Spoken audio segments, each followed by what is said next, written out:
Alright, in this video, I'll be showing you how to scan QR codes using the Vivaldi browser. I'll be showing you how to do it on your iPhone as well as on your Android device.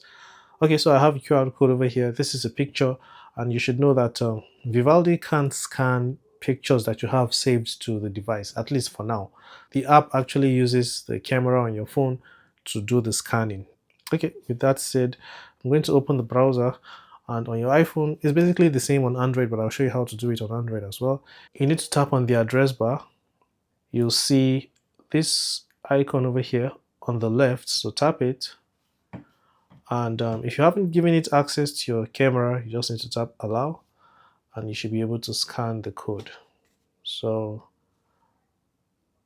okay, so it has gotten the URL, and now I can access the URL. Okay, it says link no longer valid. That's because I actually reset the QR code, but that's how you do it. So this is the same QR code on the iPhone now, and I have the browser opened on my Android phone. So all I have to do now is tap the address bar, and then I have this icon over here on the right. On the iPhone, it was on the left, but on Android, it's on the right. So I'll tap it, and I'll be able to scan the QR code, and it's done. So now I'll just wait for the web page to open. But since I already reset the QR code, then it's not going to be active. Yeah, it is taking too long, but you get the idea.